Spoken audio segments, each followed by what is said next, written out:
And we're both helpless because there's no way to get the information. Oh, wait, there is. I'm just not allowed to. This podcast is my handcuffs.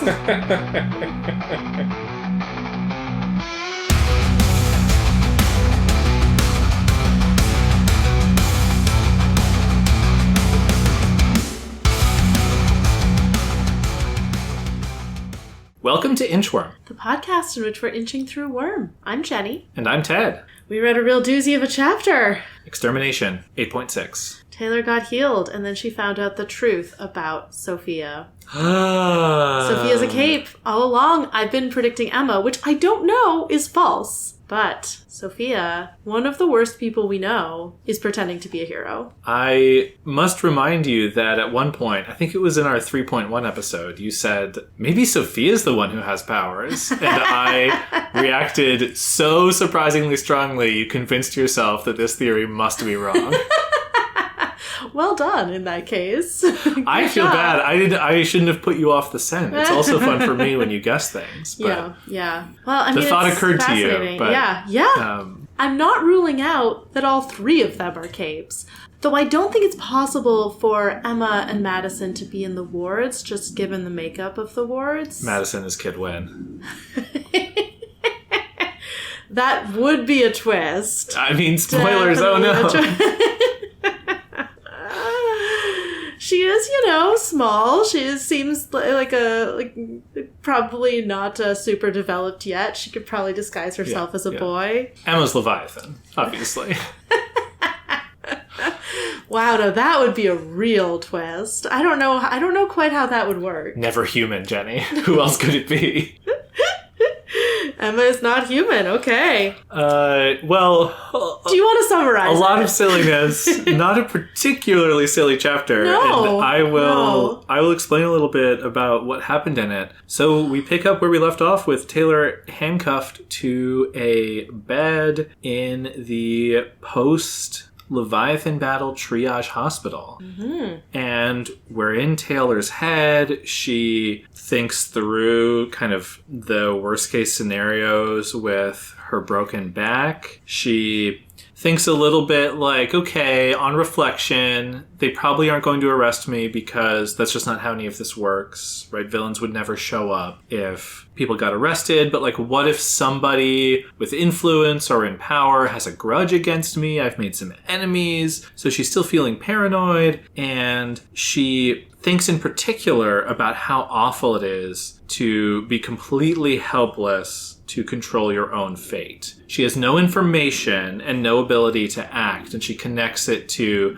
nightmares that she's had about bullying, but that aren't about the bullying itself, but the dread, leading up to the inevitable bullying that's going to come when the bell rings, when class ends, something like that. And she thinks, was it even worth being so heroic that I got into this mess? And a nurse comes into her room. The nurse won't talk to her. So Taylor tries to open up, be really vulnerable, says, I have a dad, I had a mom, I have a friend. And the nurse reluctantly says, we're not supposed to talk to the patients for liability reasons. Also, I know you're worried about stuff, but I'm actually just a nurse in training, so I couldn't even tell you, how bad your injuries are anyway. And throughout all this, Taylor's hearing, there's so much chaos out there. People are coding, they need resuscitation, people are horribly injured out there. There's a lot of activity going on at the hospital. And the nurse finally offers, okay, you could use my phone, but then she starts to trail off, and Taylor's like, oh yeah, letting a villain use your phone, that's probably a bad idea, and I don't want to get her in trouble. And she's asking in particular about Tattletale and, not getting necessarily a clear answer from the nurse, but she finally, says thanks but no thanks, and the nurse leaves. She starts to transition from anxiety just to boredom because there's absolutely nothing going on. She starts playing with her bugs. She only has a few cockroaches that she's able to, summon over to her, so not much of a swarm. And while she's playing with her bugs, Panacea arrives. Mm-hmm. Panacea is here in the company of a PRT officer, and she says, I need permission to touch you. and then kind of holds forth about how, like, look, if we don't get consent, you could, be getting us all heroes and me in trouble later. And so, like, you don't have to let me heal you. Of course, if you don't, the, outcome for you is much worse. And Taylor's like, okay, but didn't you say, at the bank job that you were going to, like, really mess me up? What's to stop you from doing that? And she's like, well, nothing. But even if you suspected something, you wouldn't be able to do much because I'm so well connected. And, it's really the case that if you're worrying about the bad stuff I might do to you, that just says something about you and, kind of your bad mindset. If you were a decent person, you wouldn't have anything to worry about. And Taylor's like, but are you a decent person? And then opens up a little bit. She talks a little bit about having some regrets. This is Taylor to Amy. And Amy's like, I don't really care. You're obviously not a good person, whatever your justifications are. And Taylor finally says, yeah, I guess the worst case scenario, she messes me up, but then at least I have someone to hate or blame for it. And she says, yeah, so heal me. And Amy heals her. She feels sort of instantly better. There's a pain relief effect. And then Amy kind of goes through her injuries. She still has a little brain injury, her bucketed concussion, presumably. She has some other damage that's minor. She has some internal bleeding that Taylor wasn't even aware of, in addition to the broken spine and a broken arm that Amy's going to fix. And as Amy's healing her, she intentionally lets slip, oh, Armsmaster, Miss Militia, and Legend are coming to talk to you, and I can't overdo the painkillers because you need to have a clear head. They told me that you have to have a clear head for the conversation. And oh yeah, I'm not going to say anything more than that. She also kind of no comments about whether Tattletale has been helped or he needs help or whatever. She says something like, I can confirm that I haven't healed her, but not saying whether she knows anything or if maybe she didn't even need healing. But Taylor is totally thrown. She's like, what is going on? Why are these people coming to talk to me? Amy is no help, and in particular says, this is going to work best if all of you are kept in the dark for as long as possible. And then she's like, oh, I said too much. I'm not going to say anything else. I'm going to leave. And Taylor's like, stop fucking with me. I need to know what's going on. And Amy leans close and says, hey, how do you like being on the other end of this? That stuff that your bestie was saying to me at the bank was incredibly fucked up and awful. Like, you don't even know, sort of her attitude is like, turnabout is fair play here. And Taylor apologizes, but Amy doesn't care, says good luck with Armsmaster, and strides away. And Taylor angrily thrashes around on the bed and thinks to herself that, well, when Armsmaster and Legend get here, it's going to be too late. So she sicks the roaches on the PRT officer, not to attack, but to steal his keys. And she's able to get the keys without anybody noticing, is able to carefully, meticulously get the keys up onto the bed, manages to unlock her handcuffs, and she's already, thanks to the healing, able to walk again. And she decides, okay, gonna get out of here. Not just gonna walk down the corridor because I could run into someone who recognizes me, so I'm gonna sneak out. Gonna sneak through the adjoining rooms that have been cordoned off. So she passes by a cape who's unconscious and bleeding, and an empty area. She sees a window, and she gets to the next enclosure, and then she stops cold. She hears people making noise, pushing curtains around behind her, perhaps coming for her, but she doesn't take any action. She just falls to her knees. She thinks to herself, this is how Brian must have felt. I'm just like totally cold. And now I get it. I get why I was chained up. I'm looking at a face I recognize and a costume I recognize. The person in this bed, unconscious, is Shadow Stalker, and it's also Sophia Hess. Yeah.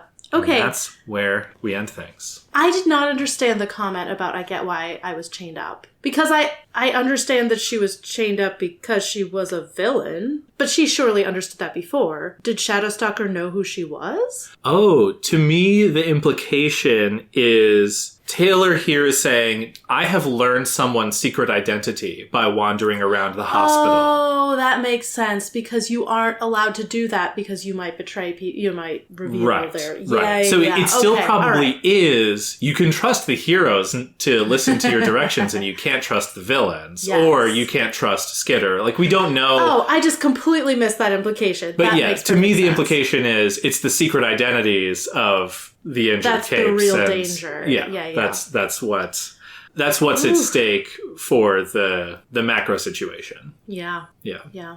So, Sophia is Shadow Stalker. I was right that she's a real jerk. Yeah. I think I said recently, like, wow, Shadow Stalker, I think I said we didn't interact with her, which isn't accurate, but like for someone we barely interacted with, like really is coming off as a terrible person. And yeah, it turns out she is. We have corroboration. She's really awful. And according to Brian, who's, fought her a lot, that's actually funny that she was like admiring Brian on the bus. Yep. It's like her nemesis.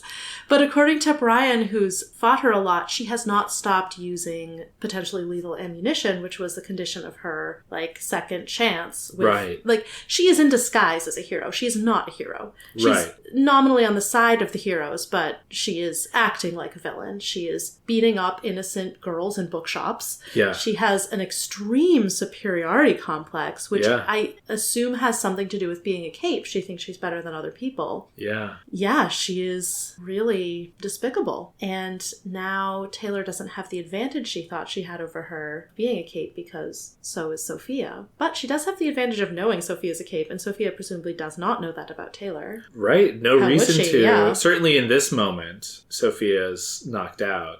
Right, and She's we have sleeping. no reason to think that she figured it out beforehand. Her speech in the bookshop, I think if she'd known Taylor was a cape, the content would have been different. The speech was kind of, you're nothing, you're doing nothing with your life, and that's not accurate at all. Yeah, that's probably a good read, right? Yeah. She didn't know then, and they haven't interacted since. No. Shadow Stalker and Skitter have never interacted, I think. Yeah, that's true. It's true. It is really funny to think of her as the one defending Emma. Like, Shadow Stalker, one could have assumed was an impartial judge of that slap scene in the mall. But no, of course, this is one of her best friends, her, like, comrade in bullying, who has just been slapped by their bullying victim. Like, of course she's going to take Emma's side. Like, she was actually the most biased possible in that situation. Yeah. And talking of that scene, as Shadow Stalker is helping Emma back to her feet, Emma has a huge smile on her face. Emma knows. Yeah. Yeah. Good also point. at the gala, we have Shadow Stalker in attendance and Emma and her family. Yeah. The fun thing on the reread was the mystery of why Shadow Stalker doesn't show up at the bank job. And it's because she doesn't go to the school. Yeah. She's the one. Which I was wondering about. Yeah. Like, I guess she just didn't want to transfer. She had a good situation at the school she's at. She has good friends. She's on the track team. I don't know. Yeah, that's interesting. Yeah, maybe it was like the middle of the school year and... Right. I don't know too much about the Shadow Stalker timeline. Right, because we know and she her probation joined and the stuff. wards Yeah. after having been an independent, quote-unquote, hero for a while. Right. Vigilante. But almost killed someone and then was given a second chance. Yeah, and I mean, and she was, as far as we've learned, being like a vigilante going after, I think, criminals. Like, I don't think, certainly there's like, it's not like, how could you, But the saying is not all cops are heroes, so, No, of course. I'm just saying it's not like, how could you let her into the wards? Right, She's so obviously doing villainy, right, Right. Makes sense to try to let her in, supervise her, get her back on a better path. But I was wondering, she goes to the meeting at the school with an adult who doesn't seem to be her parent. It's like, is that Miss Militia? Is it like, I don't know. I think it was like blonde lady. We heard I looked up the description of Piggo. It was like sort of I think slightly older, like middle-aged or older, like heavy-set woman, which didn't ring. I didn't actually look up the description of the person in the school meeting, but it didn't sound like the same description, so it probably was not her. But it could have been Miss Militia as like a supervisory adult. And it's an interesting, it could have been someone. It certainly could have been someone who knows Sophia's status. And it's interesting that in that meeting, she didn't say anything. She was Sophia herself was just very passive. I mean, what would she say? Yeah. And it is also interesting that Sophia cares so much about the track team. Yeah. Why does she need that so badly if she has this whole cape thing going on? How does she even have time? It is a good question. How does she have time? I guess I think I assume she is actually on the track. It's not like a total cover. Her time spent on track is her time spent with the wards. I think that would make sense. It would be impossible to hide that from the school, as there'd be other students on the track team. But wow, she has been so devoted to bullying Taylor. I'm so surprised that she cares, given that she has all this other stuff going on. Yeah. Maybe there's something about, like, she feels like kind of the lowest, like she's on the lowest rung of the hero ladder because she got busted for breaking the rules and now is a probationary ward. Maybe there's like, she feels like she needs to punch down to make up for the way, she feels inferior there. Yeah, could be. I don't know. Kind of surprising from like a character standpoint. Yeah, I mean, I feel like we had bad vibes off of Shadow Stalker. We know a lot of really specific bad things about Sophia's character. I guess there certainly are some open questions about how she got from one place to another. How are those things connected? What exactly came first in the timeline? But it definitely adds up to she seems to be a person who likes violence, feels superior to other people. Yeah. And it's really important to her to feel superior. She feels superior in like the insecure way where she needs to prove it. Doing good. Yeah. Yeah, that's interesting. Yeah, there's some insecurity there. And in fact, she does the opposite of good. Like, she's the reason Taylor became a villain. Like, the bullying is you could say, is why Taylor joined the Undersiders. And I was saying, it's funny, just last episode, I think, that Taylor should have joined the wards, and knowing this, like, that would have been a huge mistake. It would have been the bullying all over again, because one of her bullies is literally one of the wards.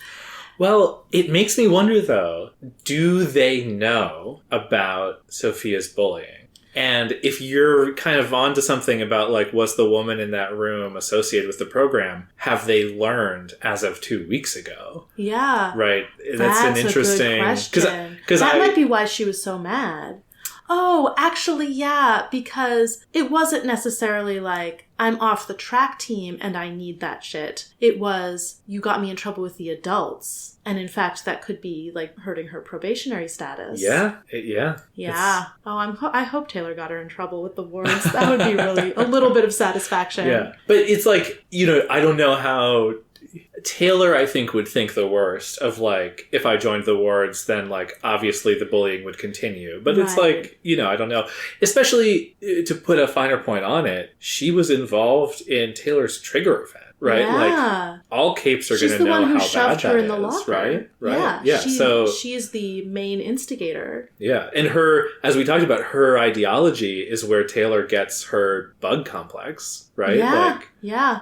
It is possible that, because I'm sure they're really on the lookout for bullying among the wards, because you have these teenagers who are stronger than anyone else around them. Like, bullying is probably a major concern about, like, if you see any signs of it, I'm sure it would be a huge red flag and something they take very seriously. Yeah. Because they're trying to create, heroes as adults who will do good things for society and not beat up innocent bystanders. Yeah. Right. But it's like, are the wards actually better equipped to find and deal with bullies than the high school? Yeah, that's a good question. The Protectorate, featuring Armsmaster. Taylor would be then one of, like, 7 or 8 or whatever, like, select special people. Yeah. I don't know that it would go over as well if Sophia were bullying her. She would at least have, more individual attention paid to her by adults than she did in that school where it's like, oh yeah, hundreds and thousands or whatever of students. And so it would perhaps have been a better situation, but I could still see ways that Sophia could make her life miserable. Yeah. There was something else in this chapter that reminded me of why Taylor didn't join the wards. Yeah. And it's when she thinks about her bullying nightmares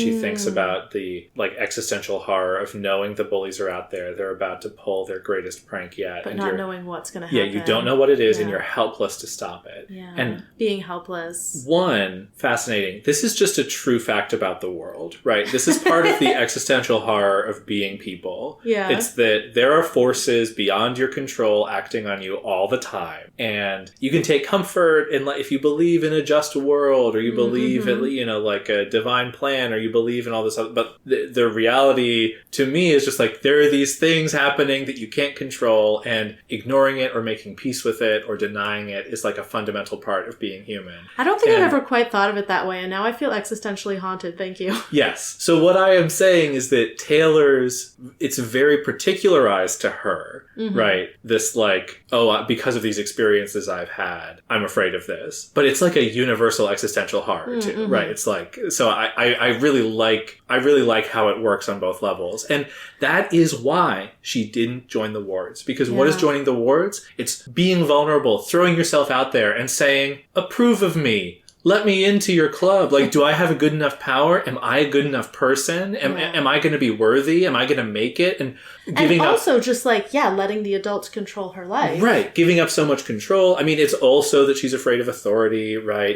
It's also maybe some sort of like, she wants the glory, or maybe she is excited about beating up someone like Loon. You know, she has this anger, this need to, you know, beat someone up that she can't responsibly let out, you know. I don't know. The wards were fighting, you know, hand-to-hand combat against the Undersiders. Like, it's not that she wouldn't have been able to do that. But I'm just saying those are other reasons why she was sort of doing what she was doing, kind of off on her own. But I think the main part of it is that she needed to be in control. She needed to have all of the cards to go to the wards and be like, hey, I'm hot shit. You know, here's Loon on a silver platter. Yeah. You know, now where's my... I mean, I don't know that she would go to the wards, but she would go to the Protectorate and be like, but I think that's to me, that's what it is. It's like, she was never going to fill out a form, put it in the mail, and wait like she's applying to college or something, right? Because that is what she is most deeply afraid of. And it's, you know, so tied up in her identity. Yeah, I mean, Armsmaster welcomes her to the wards, basically. But yeah, this thing where she doesn't wait for Legend, Armsmaster, and Miss Militia, such a fascinating character note. On the one hand, I'd be willing to bet that what they were coming to talk to her about was not anything that was going to get her in trouble. Like, she was just like a huge hero in this fight. She saved Armsmaster. She probably has important information they want. They want the information about the Undersiders. They want to know what Tattletale knows about... Because if Tattletale's still alive, they want to know what Tattletale knows about Leviathan. Yeah. And Taylor is probably their best contact point for that, because they know she, you know, initially wanted to be a hero. Yeah. I can think of lots of things they would be coming to talk to her about. It's not like you're in trouble now. Yeah, so it's not going to be too late. This is Taylor's thought at the end, is by the time they get here, it'll be too late. You're not with Taylor on this line of thinking. Yeah, well, I mean, it would be too late for her to completely decide her own fate. I just don't think that what they had in mind for her fate was, like, going to prison. Because, like she says in the chapter, like I said in the last episode, the truce would fall apart if they started arresting or, like, seriously, overtly mistreating the villains after an Endbringer fight. So I was thinking, like, wow, this is a huge mistake, her leaving. And then we found out about Sophia being Shadow Stalker, and I was like, well, maybe she doesn't want to get more involved with the Protectorate and the wards. So maybe it actually turns out that it was a good thing. But I do think, because I was talking about, like, it would really make sense to debrief the people who are involved in this fight, and Taylor saw all of it. Taylor was there for, like, almost the entire combat, and she would be a really good person to get information from at this point. Like, they were all knocked out before the whole thing. And even if they don't know she's a tactical genius, she saw was a bunch of stuff. Yeah. So of course they want to talk to her. And I was so annoyed with Amy. It's like, you know that Amy has, like, the best interests of the Protectorate at heart on some level. Like, she would never say, like, oh, of course. She would never say, I'm working against the heroes. but she was working against the heroes. Like, she was letting her pettiness sabotage them, because the heroes were like, no, don't tell her what we want to talk to them about. But, like, I'm sure they didn't want her to tell Taylor they were coming at all. No. And she wanted to play mind games with Taylor, so she ruined the hero's plan. Yeah, and Taylor thinks at the beginning of the chapter, like, oh man, okay, so they're obviously not going to arrest everyone, but like, what if there's somebody here who has a grudge against me, and they put their thumb on the scales, and, you know, these handcuffs are a sign from them that they're not going to take care of me. And who shows up but somebody with power over her who holds a grudge and clearly demonstrates that she is willing to fuck with Taylor. Yeah, although she does heal her, which is great. Yes, of course, but it validates all of Taylor's paranoid fears about how she's going to be treated by the people she's wronged.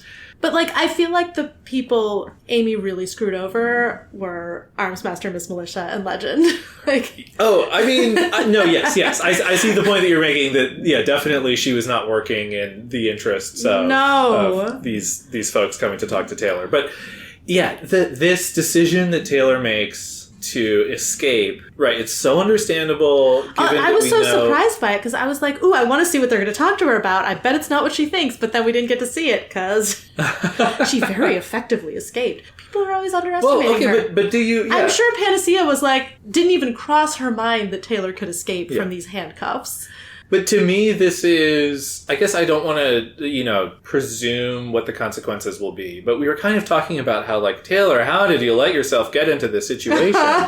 And this feels like a really unforced error based on her psychology, like the shock from her injury coming down, being here and worried, being put into, again, she's trapped, she's unable to move. It's like Danny trapping her. It's like being in the locker, right? Like, this is such a re-traumatizing event for her. Being in the hands of authority figures who she doesn't trust. Being treated poorly by somebody with power over her. Yeah. It probably doesn't count as bullying. It's probably a more precise word, what Amy does to her. Yeah, it doesn't feel like bullying. It feels like retaliation. Vengeance, mind games. Yeah. And, right, the sort of, like, not getting information, Amy in particular being like, well, all of you are going to be, something's coming for all of you.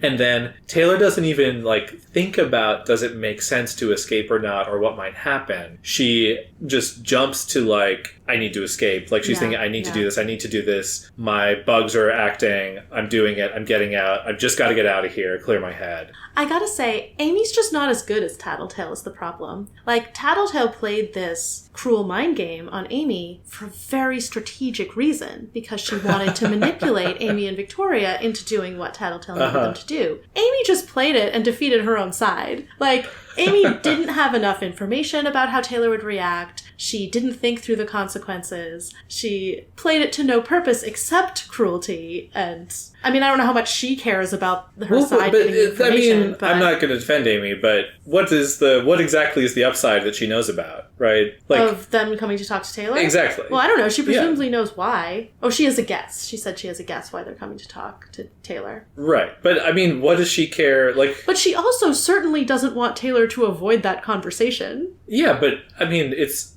to your point, everyone underestimates her. Nobody That's true. They wouldn't think she could escape. She can escape. I love how cool she is. She uses, like, 10 roaches to steal a bunch of keys and then unlock her manacles. Yeah. That whole sequence was just so effective and impressive. The way that it's written is awesome, because Amy leaves her writhing mad, and she's like, and then I sent the roaches after them, but not Amy, the PRT officer. And you're like, is she just attacking a guy with roaches? And it's like, no, to get the keys, Yeah. The other detail that I loved about that is she breaks the back of one of the roaches doing it in order to get the keys over to her. That's which what is like to her. That's what Leviathan did to the humans. Yeah, which is like that detail jumped out to me as like this, what an expertly done piece of writing to remind us of the hierarchy here. Yes. Yes. Endbringers, humans, roaches. Yeah. Yeah. So I mentioned this to you last night, but I had the thought while editing one of our recent episodes that when we had the Tattletale interlude, we saw how exhausting it is for her to use her power, which I hadn't guessed at. And we've seen other things like that. We've seen Alec really having terrible consequences from trying to use his power too much. We've seen Gru having blood loss and then not being able to produce his darkness. We have never seen Taylor's power get weaker. We've only ever seen it get stronger in combat situations. Fascinating. And we've never seen her get tired or run out of steam using it. When she was unconscious, her power was still working and she was like summoning all the bugs to her. Right. And I don't know that we've seen anyone else do anything like that. We don't have a lot of details about other people's power. I kind of assumed everyone's power was like Taylor's, where it doesn't really wear out, it's just always in effect, or at least if it was ever going to wear out, we haven't gotten anywhere near her limits. Yeah. But now that we've been in Tattletale's head, we have seen it wear out. I guess when we were in Victoria's head, we didn't see limits. We did see Amy here say that, you know, she's getting tired or losing focus and, you know, she doesn't want to waste her energy. Oh, and with Bitch, we also saw that it is hard, you know, it takes more effort. It's tiring to grow her dogs quickly. Yeah. And yeah, Taylor doesn't seem to have those limits. I think I thought of this because we were hearing the PRT guy describe the level that her power is at. Right. And I was kind of like, well, Master how would 5. they know? Do they have someone with a power that lets them know how effective someone is? Yeah, what does the number mean? Yeah, because we haven't seen... The only limits we've seen to her power are range. Right. We haven't seen any limits on the number of bugs she can control or what she can make them do. She's had them do really complicated things. Right. Sometimes there are things she wants them to do that, like, the bugs aren't strong enough to do. Like when she was trying to pick the lock of the door at her house. Like, the bugs' bodies just weren't strong enough for that. But we haven't seen her not be strong enough for anything. Yeah. Yeah. So, there is sort of a similarity between her power and Tattletale's power in that Taylor is often, when she is upset, she's like, I could feel the bugs and I'm like pushing them away. I'm struggling so hard not to use my power. Forcibly turn it off. And Tattletale thinks about like, well, I have to put the walls up. Otherwise, the information overwhelms me. And so, like, the difference is... And both of them can get overwhelmed by the information, but Tattletale gets migraines and can't sustain it. Exactly. Yeah. Exactly. Yeah, I think that's a really good observation. I kind of wonder, is Taylor more powerful than other people? Is it just, like, a weird quirk of, like, the type of power she has? I, of course, want her to be special, so... Yes, right.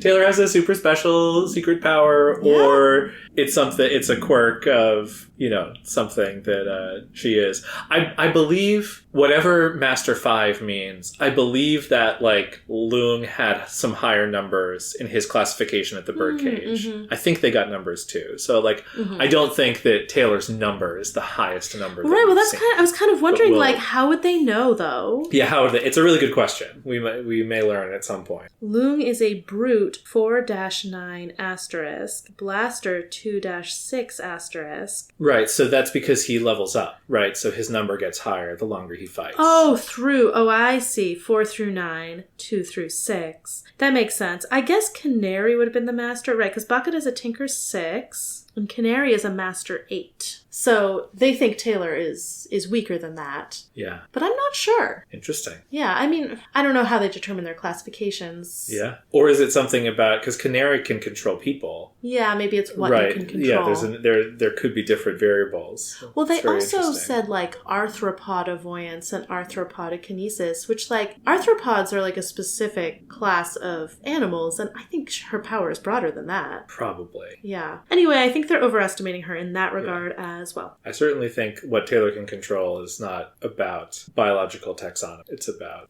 the vibe of the creature. Okay. Any of numerous invertebrate animals of the phylum Arthropoda, including... yeah, because a phylum is big. Including insects, crustaceans, arachnids, and myriapods that are characterized by a chitinous exoskeleton, a segmented body, and jointed appendages. Okay, so that might be roughly correct. Probably not worms. But she can control worms, right? I think she can control worms. So I guess it is not quite broad enough. It's just that most bugs are arthropods. Most bugs. And lobsters and crabs. And lobsters and crabs. Yeah. And, wait, what's that I see there? Endbringers? You know, the Wikipedia article did not say Endbringers. Speaking of, I'll throw in one of my little fun facts. We did get some extra names for the Endbringers in this chapter from the nurse. Oh, yeah, we did. Was it Hadyahosh for... What was it? It makes perfect sense that, of course, they would have names that aren't in English. And Ziz is a biblical name for the Simurgh. So that does mean that they all have biblical monster names. Oh, that's cool. What is Ziz in the Bible? A bird. I don't know. Oh, okay. Yeah, well, I guess the Simurgh was the bird one. That makes sense. Hadhayosh. I think Ziz, Behemoth, and Leviathan might actually be the rulers of the air, land, and sea, and also monsters. Oh, that would make sense. Because Behemoth was like earthquakes and magma and stuff. Right. And then Ziz would be, the Simurgh would be the bird one. Yeah, okay. Do you want to keep talking more about Taylor, or do you want to dig a little deeper on our friend Amy? Oh, let's go to Amy. She looks really tired. The circles under her eyes look painted on. Yeah. She's lost her cousin and her uncle. That's right. We haven't heard anything about... I assume Glory Girl's fine. She does seem like she is tired. She's conserving her energy when healing Taylor. I assume she's not healing everyone just because she can't. Like, there are a lot of people, like, you know, coding around, like, crashing. Yeah. So... I think she is healing Taylor because the heroes, the big name heroes, want to come talk to her. Yeah. So, kind of lucky for Taylor. I don't know what's going to happen to Tattletale. I still don't think she's dead. It's so fun to have Taylor so interested in Tattletale while we, the readers, are also in suspense. Yeah. We are as kind of annoyed at Wildbow for the suspense as Taylor is at Amy for the head games, right? It's just a really fun parallel between in and out of the text. And we're both helpless because there's no way to get the information. Oh, wait, there is. I'm just not allowed to. This podcast is my handcuffs. I mean, okay, so Amy shows up. Yeah. Is this the Amy you expect? How are you feeling about Amy? I feel like this was pretty much in accord with what we saw from her at the bake job. Is she a decent person? That's the question Taylor asks. Like Taylor says, it's not black and white. She does a lot of decent things. Her motivation seems to be to help people. She's haunted by the fear that, or like the knowledge that she's not helping people as much as she could or should be. She is being petty and cruel. She has a really nasty temper and, you know, says horrible things to people when she's mad at them. I do think her anger towards Taylor is justified, but I think it's a manifestation of, you know, parts of her that aren't very good. Certainly the mind games, like the vengeance, is not, you know, not a good thing to do. The moment that jumped out to me is when she's healing Taylor. Yeah. She lets slip, Armsmaster Miss Militia and Legend will be coming to talk to you in a bit, and I've been told you need your head 100% clear for that. So some of this is going to hurt, right? So she can't overdo it on the painkillers. Yeah. Taylor says, wait, what? Why do I need my head clear to talk to them? Why are they talking to me?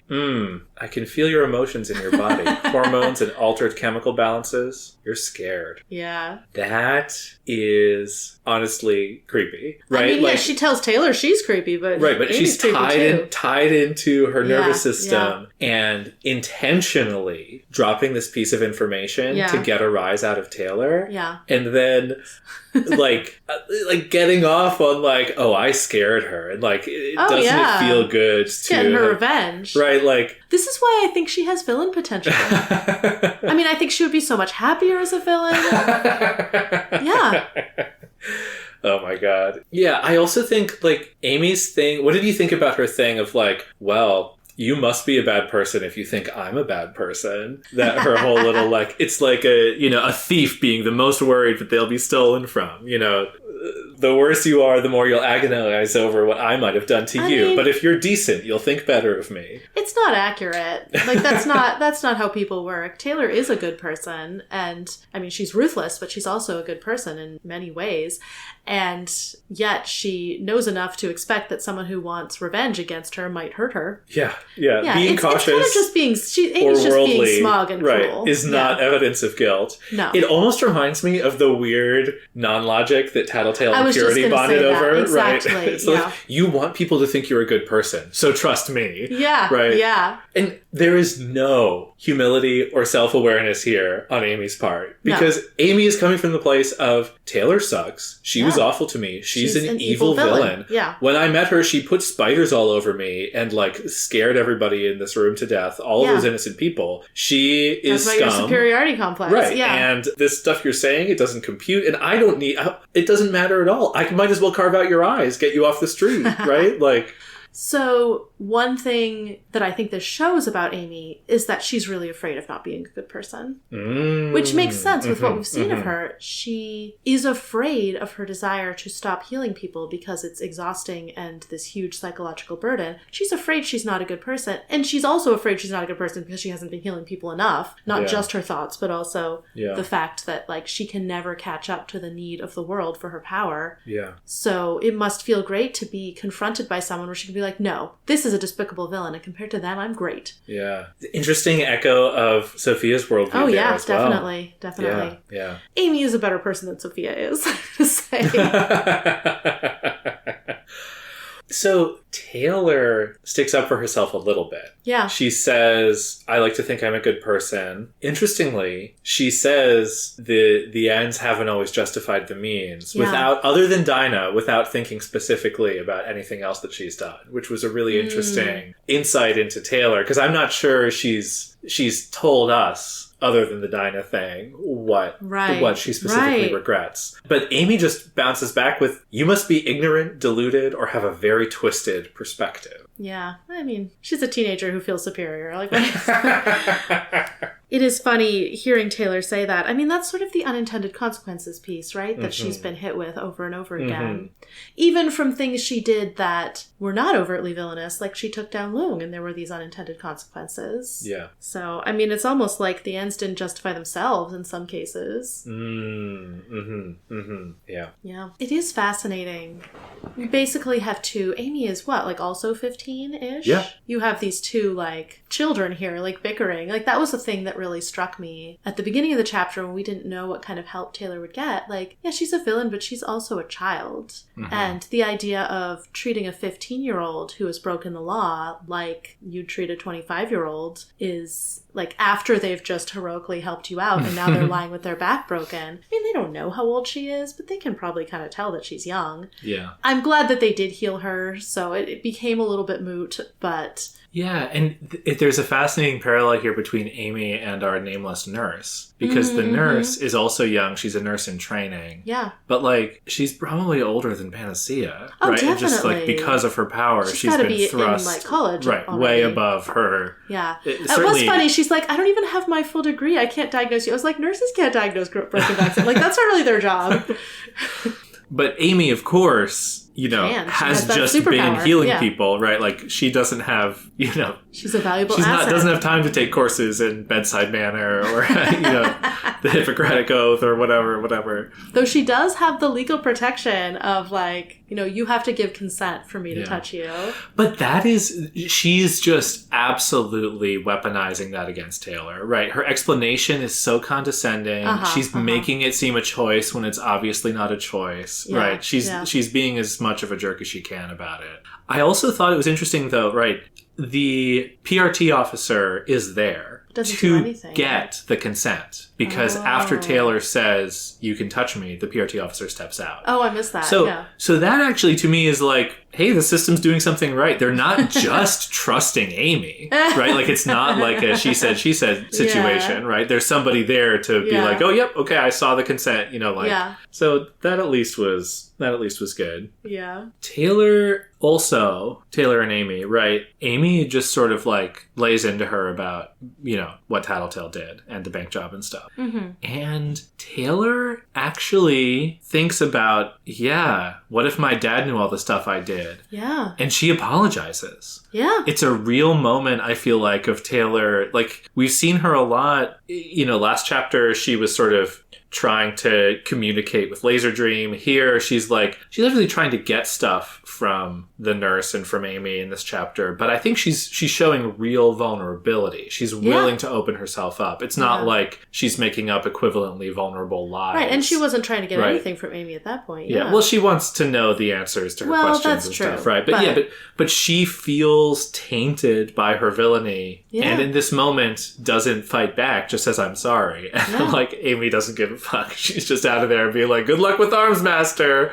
Yeah, and that does feel in line with what we've seen from Taylor so far. Like, she's not someone who doesn't own up to the things she's done. She's someone who really is capable of facing, unlike Brian, who needs to tell himself stories about how, well, I didn't need to help that person. Like, that wasn't my job. This wasn't our fault. It wasn't our fault Dinah got kidnapped. Taylor is willing and ready and able to take the weight of what she's done. Of course it's my fault Dinah got kidnapped. And now I must... et cetera, et cetera. And she's like, kind of trying to be like, okay, but it wasn't my fault what Tattletale said. But when Amy's like, well, you stood by and benefit from it, this was your friend. And Taylor's like, yeah, okay, no, that's fair. I'm sorry. Yeah, she's very willing to be held accountable. Yeah. Though we get a little bit of sort of, I don't know, it's kind of a contrasting view of Taylor when she reflects on being a hero in the Leviathan fight. She thinks about all the good stuff she did, and then she's like, but now they're treating me like this. I guess, like, was that worth it? Yeah, like, nobody cared about any of that shit, is what she's thinking. And I saved those people, and what if I lost my ability to walk forever as a result?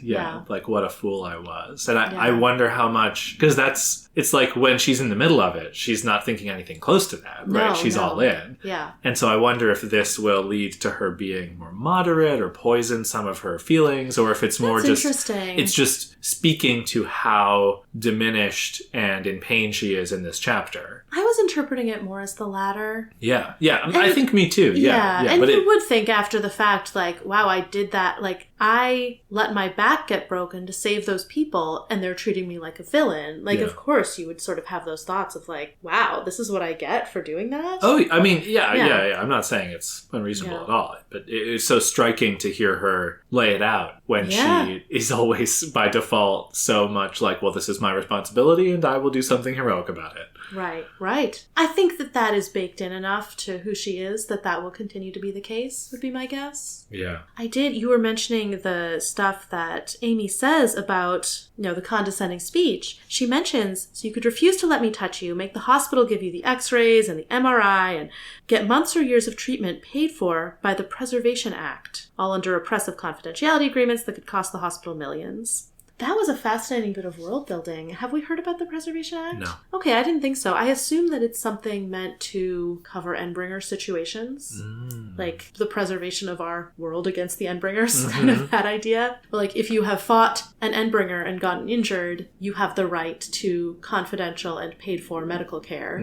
Seems to be the implication of that statement. And perhaps even a legal consequence of that incident the nurse mentioned. Yeah, the nurse mentioning that like capes have sued the rescue workers because they ended up in a position where they couldn't fight. They couldn't get income from their, costumed antics anymore. And so they needed to get money from the rescue workers, which like, hopefully, there is now legal protection against that because or a legal source of funds. Right, you won't get any rescue workers. But that's why the nurse isn't supposed to be talking to any of the patients. Well, and this is, so to me, the real mistake Taylor is making in this chapter is not recognizing that she's in a triage hospital and it's not about her. Yeah, she thinks she's the main character. Right, and like the thing is, the chapter kind of proves me wrong, because here is Amy who shows up, who has a connection to her, and, unless Amy's lying, which we don't know she's not, presumably some Protectorate folks are going to show up and talk to Taylor because she, is a witness, or she's special or whatever. Right. But in the larger context about why am I handcuffed here? Why isn't anybody helping me? It's just like, why isn't the nurse talking to me? Right? Yeah. There's some liability. Hospital. There's some rules. Yeah, exactly. They're so busy. Right. Being in a hospital when you're sick and no one's helping you is scary. It's awful. Yeah. Get the superheroes out of it. Right? Like, that's just a really scary place for any person to be. And sometimes they forget about you. They don't come and talk to you for hours. We were in the ER one time recently. It turned out to be nothing serious, but it turned out they were supposed to bring me in for a CT scan, and then they had to come back and give me an IV, but it was right at the shift change. And then we waited for 2 hours, and we're like, we know they're busy. And finally we were like, okay, we should reach out. And it turns out they had forgotten about us. We were trying to, like, not be needy, but, like, yeah, that kind of thing just happens. Yeah. And, she's hearing constantly activity. Oh, right? yeah. Like, it's not people like... are busy. Right. It's not like not nothing's like they're going sitting around. on. Yeah. Right. And even when she's thinking, like, she is always jumping to, are you giving me a phone call? Because they're going to arrest me? Is this my one call? We're like, okay, well, she'd feel you're keeping so me lucid She's because... locked up in a place where no one's telling her anything helpful. Yeah. But later she's like, oh, they must want me lucid because, yeah, legally it wouldn't hold up if, they're going to arrest me, but I'm not, Taylor, honey. Right, so... There are villains there who've done much worse things than you and probably didn't just save Armcaster's life. Calling it a mistake even feels too hard on me. It's where she's at right now. Yeah. Of course she's afraid. Of course she's worried about. And I think her fear happening. about, like, the thumb on the scale, the idea that, like, they might just give the villains less good medical treatment because they can and because who's going to care and because there's no way to prove it. Yeah. That there was, like, slight neglect or whatever. Yeah. I think that's really reasonable. Yeah. And I mean, again, Amy's right here. She basically says, like, I'm too busy. I can't heal all your stuff. Yeah. Just heal some. I'll just get you mobile. Yeah. And I do think she only got that treatment from Amy because Armsmaster and co. want to talk to her, probably about the battle, potentially about larger future things. Yeah. Not arrest her. That wouldn't make any sense. Yeah. Though, that's probably true, but I also feel like maybe Taylor's here for, like, 12 hours... 24 hours or something, but presumably eventually Amy or the equivalent gets to her, right? Like probably. Yeah. I think probably everyone who doesn't die in the immediate aftermath will get healing. Yeah. I guess, but it's the internal bleeding question, right? Like maybe she would have gotten much more severe, but maybe possible. Then she would just go up on the triage chart, right? Yeah, like no, exactly. If she seems stable, they're not going to prioritize her. They do seem to be monitoring fairly effectively. Yeah. I was wondering, like, the thing the nurse said about, capes got injured such that they couldn't carry out their cape activities anymore. And I was like, yeah, Panacea didn't have powers yet. I don't know if she actually has the ability to heal everyone who got injured in this. I don't know the limits of her power. Yeah. But I suspect if she had been around, those capes probably would have been okay. I mean, right. She's having a bad time, but this is also her nightmare, right? Like, it's not just normal healing people. It's like a triage situation like this is absolutely the worst. And she's going to feel like she has to keep going. Oh, yeah. What a nice break to get to be mean to Skitter for a little bit. Right, she can take out a little bit of this, like, tension that she feels, the psychological pressure. Yeah. I have a question for you. So, other than Amy, do you think Taylor is right to be paranoid about, like, the specific people in power who may or may not be holding a grudge? No, I don't know. I think they You feel like Amy's more the exception. Well, I think they mostly have bigger fish to fry. Yeah. I think if Amy hadn't had to go heal her, Amy also wouldn't have been thinking about her. Yeah. Like, of course, interacting with her, Amy is going to be mean, and I don't actually think she skimped on the medical stuff more than she would have if Taylor were a random cape from out of town. No, probably not. I, in fact, think she did exactly what she normally would have done. She just added a ton of psychological torment to it for funsies. Yes. And that makes sense, of course, she's going to. But I think possibly being a villain in general would at least have a subtle psychological effect on the staff that, like, okay, these people, it doesn't matter quite as much if they die. But I think they're mostly just doing their jobs. Yeah. And doing the best they can, trying to keep everyone alive, trying to, triage, like we were saying. And no one in power is going, because, like, you don't want to make any overt moves like that, trying to take out your enemy in the triage tent because, like Taylor said, that would ruin the peace. But Taylor snuck out through some stalls, I don't know what they're called, like enclosures, and saw Sophia, and now she knows. Oh my God. I wonder if she's going to manage to escape before. I think she probably will manage to escape before the big name heroes come to talk to her. Well, what do you make of her emotional reaction? Because right now she's really saying strong. Right now she's she, like, fell to the floor. Right now she's like, well, I hear people looking for something, maybe me, and here I am, just sitting here. Yeah, I kind of what I want to have happen is for Armsmaster and co. to find her and for her to say, that's the girl who's been making my life a living hell for 1.5 years, and she's the reason I became a villain. And Armsmaster to be like, wow, she's telling the truth. I don't think that would happen, in part because that would mean Taylor divulging her identity to Armsmaster, which she would not be willing to do. Right. She's incredibly paranoid right now. Definitely not. Well, that's interesting. Is the situation better for her or worse for her if there's a personal connection? To Sophia? Right. What do you mean? What do you mean the situation? Oh, like this villain is going after this person who she knows in real life versus... Now Skitter knows about Shadow Stalker, and what do we do? Oh, I see. Well, I mean, she wouldn't be going after her in any way. Right. Like, she hasn't gone after her. Well, she's been, in your scenario, found in her presence. Right. I mean, she was just trying to escape. I don't think it looks like she's going after her. But she has a half dozen roaches with her, and who knows what she could do with those roaches? Well, now you're just exaggerating. I mean, I think if they find her in there and she's like sitting there aghast on the floor, they'd be like, what are you doing? I think it would be clear she's trying to escape. I don't think they'd have any reason to think that she knew which enclosure Shadow Stalker was in and was like going for her deliberately. Yeah. But I don't think it would seem like she was going after her because all she's doing is sitting on the floor. No, but in your scenario, you were like, hey, this is my bully. But right? She would only be going after her if she said who she was. Right. So there's no situation to be made better or worse. The situation would only be created by her divulging the personal connection. Yeah, but what did you make of her reaction? I mean, she's been through a lot today. She's been through a lot. I think probably her physical reaction would not have been so intense if she hadn't fought an Endbringer and then had her back broken, been in shock, then got healed, and and started escaping in like major fear of being arrested. What a character that she's like so, gung-ho fighting the giant lizard monster, but she just can't stand 30 minutes chained to a bed in a hospital.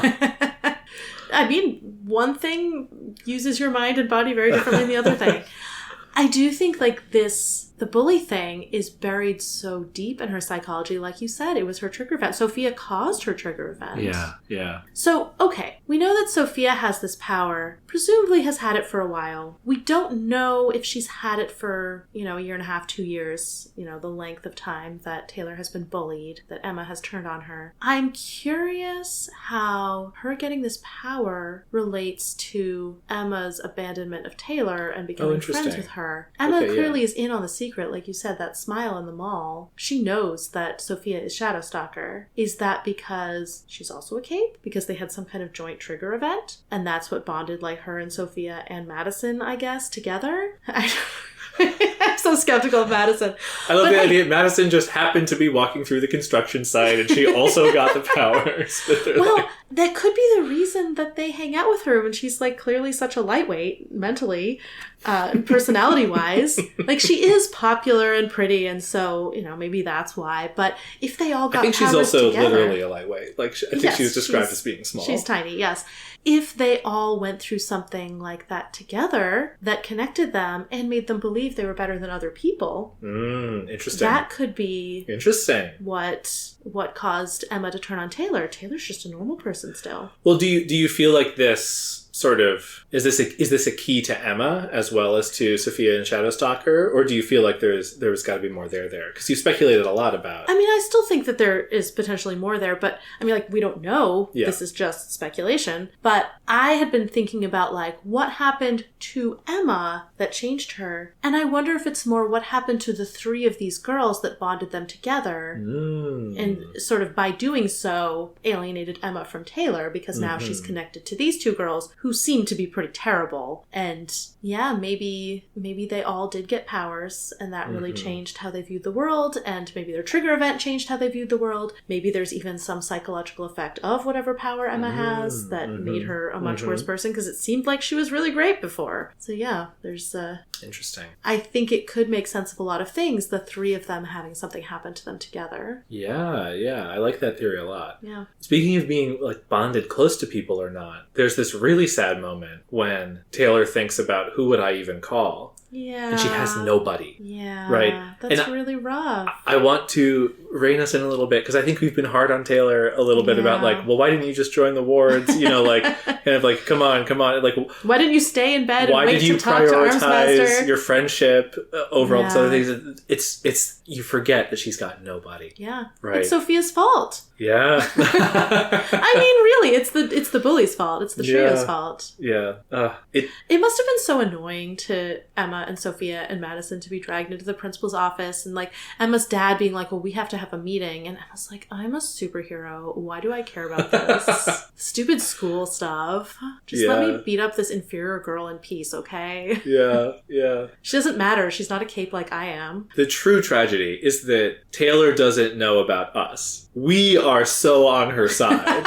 And it's a totally one-way relationship. I wish she knew how much she mattered to us. The thing where she's afraid of Armsmaster and Legend and Miss Militia coming to talk to her made me think of the phenomenon you see in D&D and other role-playing games where the players just get really paranoid of anything that's going to happen. Yes. And I remember, so we had a D&D game where Ted was the DM, and there was one episode of it where I was like not part of the game for some reason. I was watching, and Ted like posed a riddle to the players, and I was like, okay, well, the answer is really obvious, and it's clear that he's trying to give them a way to solve this, but the players didn't trust it at all. They're like, but what if this is a lie? And I was like, why would it be a lie? But of course, as a player, I played the same way, where it's like, you just don't want to take chances because you're not in control of this world, and that's sort of Taylor's position, whereas we're like, no, they're not going to arrest you. That would be stupid. Yeah. That doesn't make sense. But it is a possibility. We don't know that it's not true. And so Taylor is determined to avert that possibility because it looms so large in her mind. And that's such a fun way to reframe what she's doing in this chapter as somewhat rational. Because this is like a common complaint about genre. It's like, oh, why are you being so stupid? Like, why are you trusting that other... You're like, well, like, obviously this person's evil, right? Like, the flip side is this, where like Taylor is thinking through all the possibilities. She's just focused on the wrong ones, and she's in this bed chained up and wait for them to come arrest you. No, right? She just doesn't know what genre she's in, though. Right? She's weighing things a little incorrectly, but right, it's not that she doesn't know she's in an enemies to lovers story with Sophia. No, I don't want that. I don't want that at all. Oh no. No, Sophia's the worst. Her and Emma. Ugh. I will also say another moment that made me really feel for her is when she's talking to Nurse. She says, and there's somebody here who got me out of a bad situation. Aww. My best friend. Aww. Tattletale. Have you heard of her? Oh, that was a really sad description.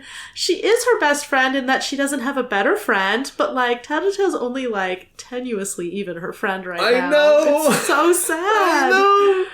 And she might be dead. She's probably not dead. Yeah. But we don't Can you know. imagine all of this teasing just to find out? Wait, okay, so I do think Taylor is going to be sort of jolted into action and escape out the window. Okay. I don't know that she can actually even get out the window. I don't know. We'll see. But I think she's going to escape. And then where the heck is she going to go? I don't even know. I guess she'll try to find the other Undersiders? Will she go back to the loft? Is it even still standing? Yeah. Like, I guess she'll go out and figure out what's happened to the town. I really want her to talk to the heroes because I feel like that's going to give some direction to the next piece, but I don't know if it's realistic that she will. That's interesting. Yeah, so this is a question where it's leaning into a trope of like, well, if they talked about it, it would be too easy, so we have to draw it out more. Yeah. Well, no, sort of, if they don't talk to her, what is she going to do in this plot? I guess she'll go outside and maybe something will pull her in one direction or another, but you were talking about the speech where she's like, who would I call? I'm sort of feeling the same thing with predictions, like, who will she go to? Yeah. She's not going to, well, she'll probably actually try to see if Danny's alive. That would be her next step. Yeah. That would be definitely the move. That makes a lot of sense. Yeah, she'll go home. That makes a lot of sense. Yeah. But she's in her costume. Yeah. She's going to have to find new clothes. Yeah. She'll have to sneak in, change into clothes, and then go see Danny. Yeah. Yeah, and Taylor's she thinks at one point, this is the one time where she gets out of her own head. She's like, yeah, all those people that I hear shouting in pain, they matter to somebody. Yeah. Right? Like, that was a really... There's a lot of really good, sweet and devastating thought. There's a lot of... I love this chapter, just like, it's so nice to just be in Taylor's head. Like, she can't move, but that means she gets to think, and I love Taylor thinking about stuff. And then the conversation with Amy is deliciously awful. Yes. Oh, man. Even the conversation with the nurse was great. Yeah. Just really good stuff. And then, of course, the big reveal. It's been a long time coming at the end. I didn't know that. No, what do you mean? I mean, I didn't know that Sophia. I didn't know we were waiting for that reveal. Yeah. What if she just stabbed Sophia on her way past? She would never do that. But like, oh, that would be so satisfying to me as a reader if she just like cuts her throat and then leaves. Who, if anyone that we've met so far in the story would do that? I'm not sure even Sophia would do that. Lung would do that. Yeah. What would Lung do? This is what we're asking for our... Leviathan would do that. And he's obviously the one you should model your behavior on. Yeah. All right, did you have anything else? I don't know that I have a lot of predictions except that she's going to go try to find Danny. And then presumably try to find the other Undersiders. And maybe help with... Maybe she'll take a nap first. But like help with reconstruction, rescue. I don't know how much rescue is needed. Yeah. I think the heroes will continue trying to talk to her, but I don't know if they'll be able to find her. I know. And when will Coil come back in the story? Yeah, that's true. There's a lot of stuff. Maybe he'll reach out. I don't know. There's probably a little more to say, but I don't know that it's that. I'm just going to skim through my notes. Taylor has nerve damage in her left hand, presumably from the dog bite back in Arc 2. That's the only thing I can think of. She hadn't even realized. Yeah. She did think about apologizing to Amy earlier in the conversation. I do wonder if if there was any way that if Taylor had really decided to smooth talk her, early on, if it was salvageable. I think probably not. Probably not. Yeah, I was connecting it back to, with Laser Dream and Lady Photon, she was also thinking about, expressing some, I'm so sorry about your loss, but she kind of hesitates. She chokes it back. I feel like she has this... She's not too good with... it's hard to be genuine. Yeah. Smoothing things over with words is not necessarily a skill for her. Oh, and she doesn't think... Right. This is just kind of reiterating what I was saying before, but she never thinks Amy is trying to upset me with what she is saying, so I should take it with a grain of salt, right? She lets Amy rile her up in a way that I feel like if she had her defenses up, she might think, oh, well, they're coming to talk to me, but also Amy loves the fact that I hate this. So maybe odds are it's not as bad as I fear, right? Yeah, she doesn't. It's not going to be bad. Though maybe they'll see her on the floor of Shadow Stalker's room with roaches and arrest her for that. Oh, yeah. Any thoughts on Amy's secret? We got another bit of characterization. Her father is actually Behemoth. Right. Imagine the person you care about most finding out your darkest secrets. Secrets that even if they eventually came to accept it, they would taint and color every single conversation you have with them afterward. Now, was the only thing that Tattletale threatened her with the revelation of who her father was? Because I don't think Amy knows who her father is. No, she doesn't know. But no, in fact, what Tattletale, I have receipts. What Tattletale said is something like, I won't say the one thing that tears your family apart, humiliation, shame, heartbreak, but it was a different thing. It was not the father revelation. No, that's a good question. I mean, I do think that Amy would be embarrassed by her own conflicted feelings about healing, but that doesn't feel like it quite rises to the level, because it's not like she's done anything horrible there. And we learned about that because she told Gallant that stuff. It's not like it's secret. Not that deep and dark. Yeah. I don't know. Is her mom actually her mom and there was an affair or something? I don't know why that would affect things. Interesting. Okay. Yeah, I don't know. I don't think I have any strong theories. Yeah. Two quick things. Okay. Hennessy's weakness is hair? Question mark. Your weakness is copper? And Taylor pulls a Bakada to put a pillow under her arm. I love this. Yeah. While her back is still broken, she uses her teeth to move a pillow under her arm to give herself some and then rest. It hurts her back more to have it there, but yeah. I thought that was awesome. Yeah, okay, yeah. Let's wrap this up. No new cape names. Not surprising. You are going to not get anything out of the first sentence of the next chapter. Read it to me anyway. Sophia Hess was Shadow Stalker. What? This is brand new information. So not cutting to an interlude, which would have been really mean. Arc 8 continues. I knew that because I was using the index. Yeah. I've already made some predictions. I don't think I can get anything else out of that. All right. Well, we'll leave it here until next time. On Inchworm. Worm is a web serial by J.C. McCrae. You can read Worm at parahumans.wordpress.com and support the author at patreon.com/wildbow. Follow us on Tumblr and Blue Sky at Inchworm Podcast, or find our Discord link and any other updates on inchwormpodcast.com.